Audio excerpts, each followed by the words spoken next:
Namaste children. Today we will start a new chapter, that is chapter number 12, Biotechnology and its applications. In the previous chapter we discussed about the basic principles and processes of biotechnology, that how rDNA that is produced and how this rDNA it is transferred into the host cells through the transformation methods, and how the bioreactor it works for the production of the desired products in the large quantities. Okay, so let's discuss in detail. So first we will discuss about that what are the three critical research areas for biotechnology to work. So first, that is providing the best catalyst. Providing the best catalyst means that like in a bioreactor, a catalyst or an enzyme that is used like the microorganism for the production of the desired product, because these microorganisms they are responsible for converting the raw materials into the desired product. Now next, that are creating optimal conditions.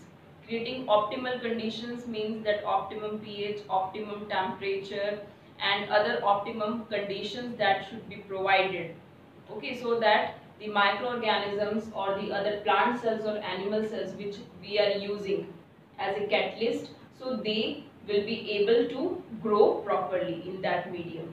Next is downstream processing technologies. Downstream processing technologies means that after the production of the desired product, so how this product that is separated, isolated and then purified and then released in the market for the commercial purpose, commercial sale purpose. So all these steps we have discussed in the previous chapters also. So in this chapter we will discuss about the applications. So first we will talk about the plants, that how the biotechnology it is useful in case of plants. So generally, if suppose we will talk regarding the increase of the food production, so how the food production that can be increased or that is increased in the past days. Okay, so first point, that is the agro based agriculture, second that is organic farming, and third that are genetically modified crops. Okay, so basically these three methods are there which are responsible for increasing the food production, for increasing the crop yield. Okay, so it is also responsible for the green revolution. Clear? So now first point, that is agro-based agriculture. Now what is agro-based agriculture? Agro-based agriculture means that the use of the fertilizers, use of herbicides, pesticides, means use of the chemicals for increasing the food yield. Clear? But there are some disadvantages also of this method. What are the disadvantages? Yes, because they are harmful for the environment when they are used in the excessive amount. Clear?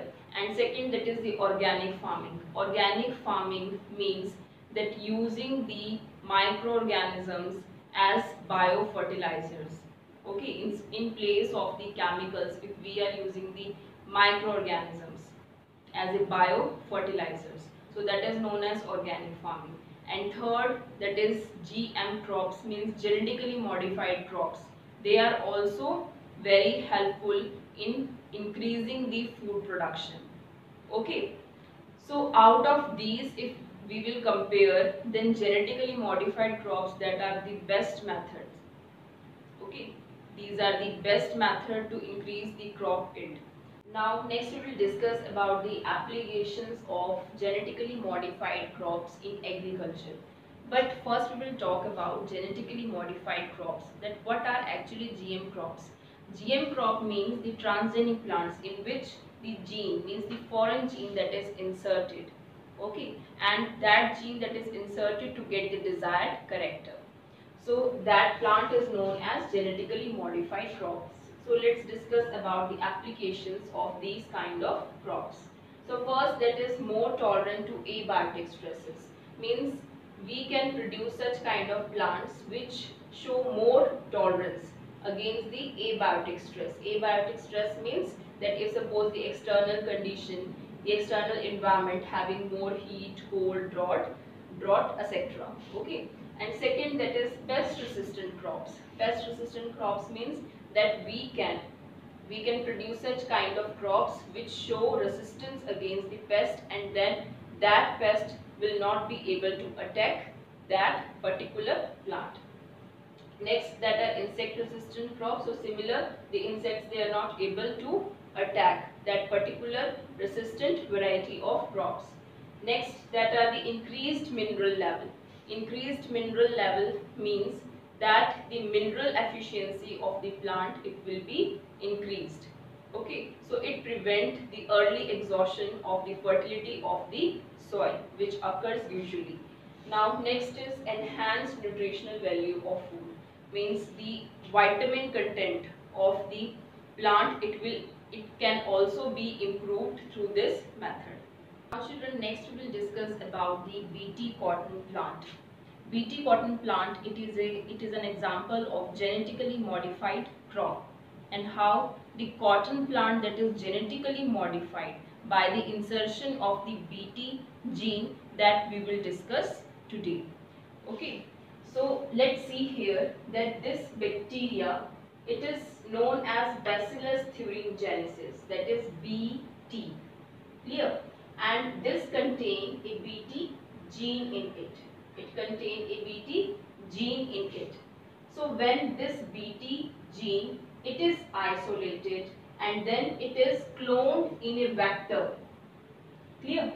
Till here it is clear to all of you that when it is cloned in the vector, that it is known as rDNA, that is recombinant DNA. And when this recombinant DNA, it is transformed into the plant, then this plant, it will become BT cotton plant, which shows resistance against the insects.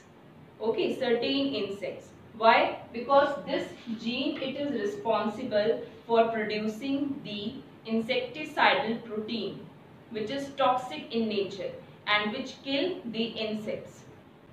So let's discuss about this gene. This BT toxin gene, it is also known as Cry gene. And Cry gene, it is also of three kinds. That is Cry1AC, Cry2AB, Cry1AB. Okay.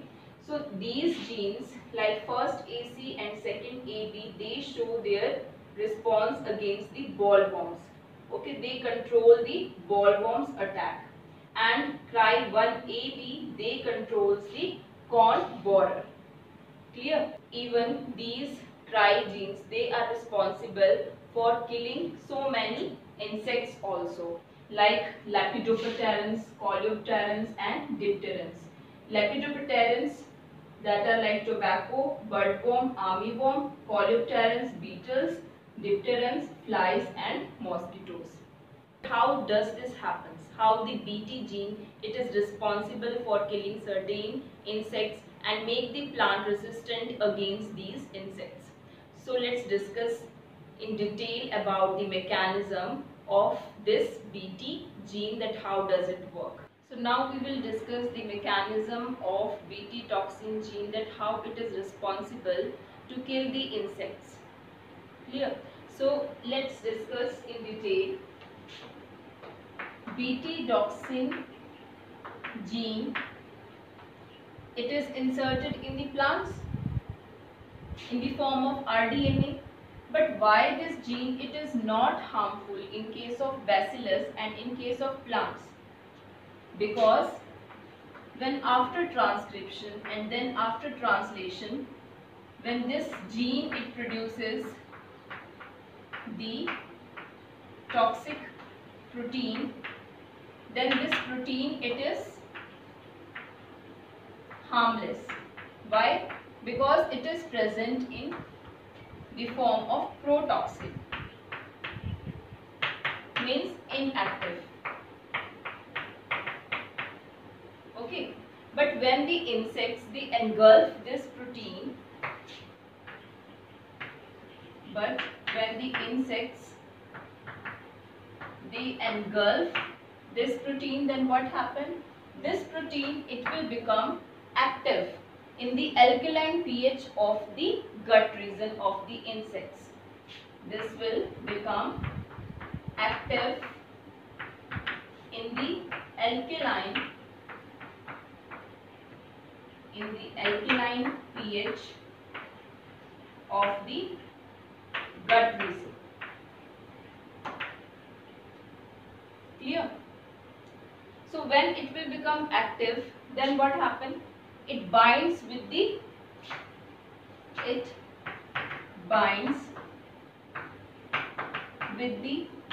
midgut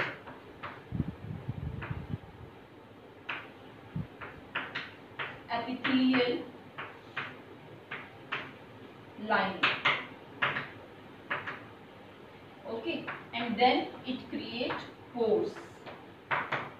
So when pores that are created in the epithelial lining because of this toxic protein, then what happens?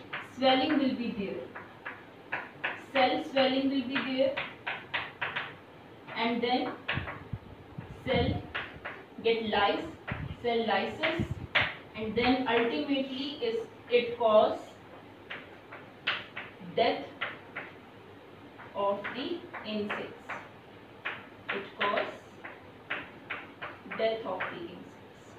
So in this manner, this Bt toxin gene, it produces the toxic protein which is harmful for the insects or which can kill the insects.